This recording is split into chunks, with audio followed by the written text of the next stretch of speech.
ये आकाशवाणी रायपुर है।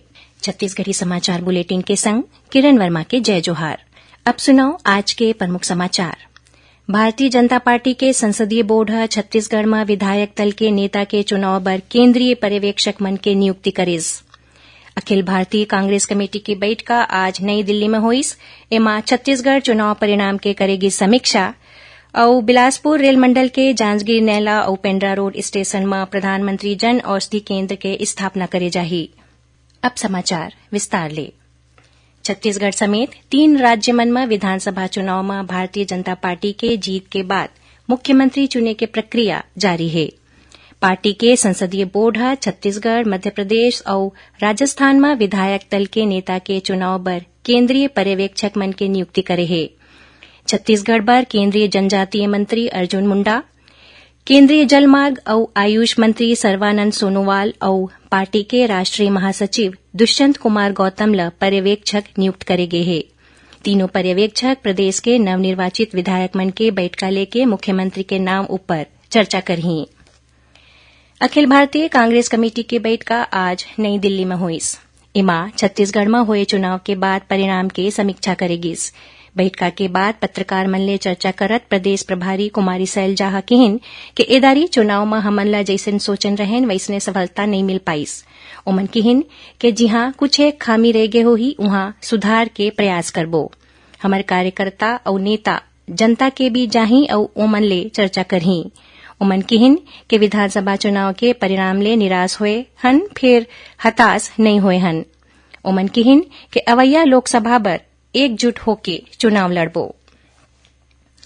बिलासपुर रेल मंडल के जांजगीर नैला और पेंड्रा रोड स्टेशन में प्रधानमंत्री जन औषधि केंद्र के स्थापना करे जाही।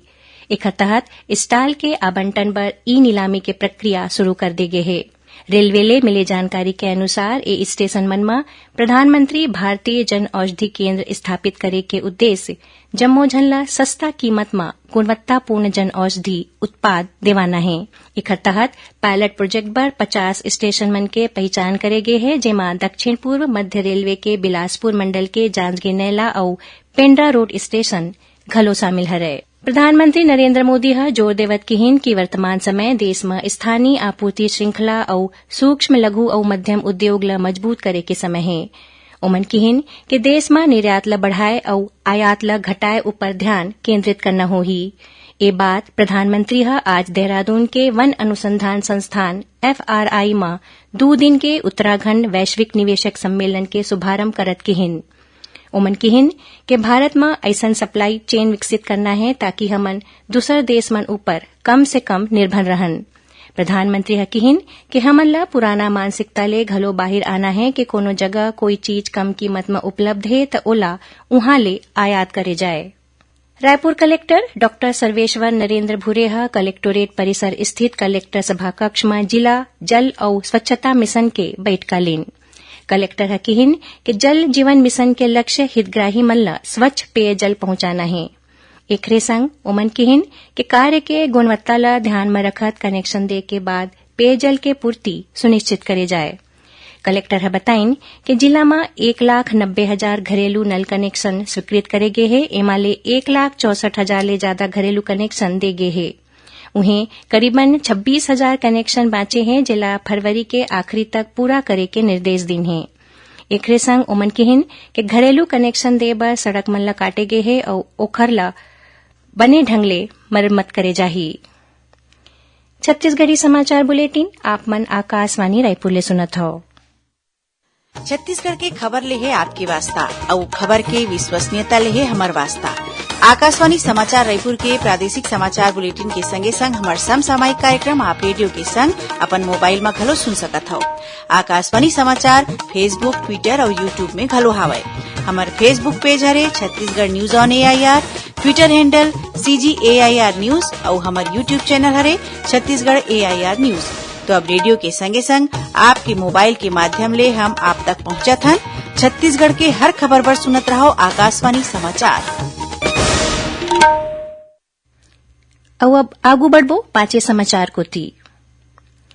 ए दिन में प्रशासन कोती ले अवैध कब्जा हटाए के कार्रवाई करे जाथे। राजधानी रायपुर में अतिक्रमण हटाए के कार्रवाई सरलग तीसरा दिन भी चालू रहीस। जिला प्रशासन और नगर निगम के टीम आज बिहनिया कालीबाड़ी चौक में लगभग 10 साल पुराना अवैध कब्जा ला हटाए के कार्रवाई करीस।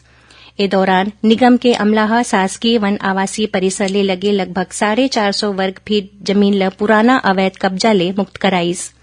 ई जमीन ऊपर 4 ठीन पक्का दुकान बनाए गे रहीस।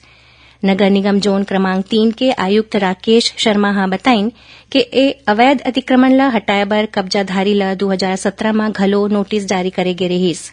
कब्जाधारी 450 वर्ग फीट जमीन ला अपन स्वामित्व के जमीन बता के कब्जा हटाए ले मना करे रहीस। प्रदेश में उपभोक्ता मामला के सुनवाई अब ई हियरिंग के माध्यम ले करे जाही।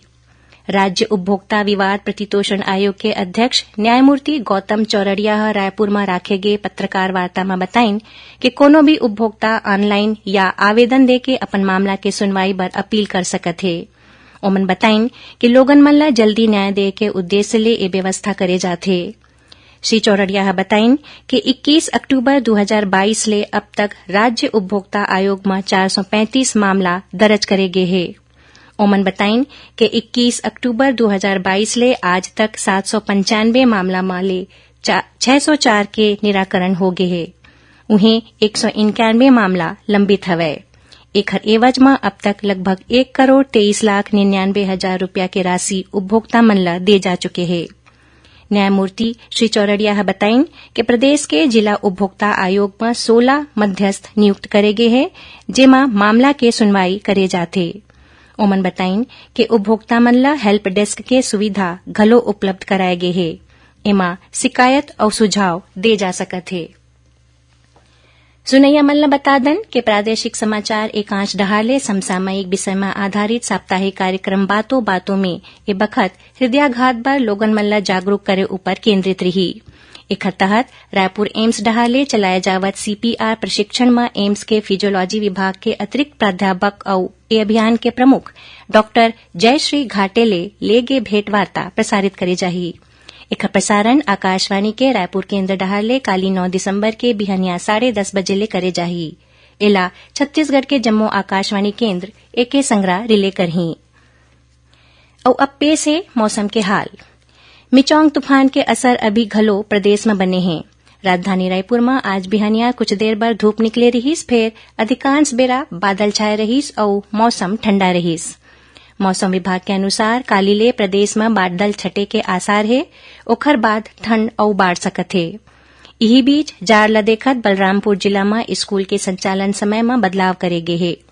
कलेक्टर रिमीजियूस एक्का इस संबंध में आदेश जारी कर दे है।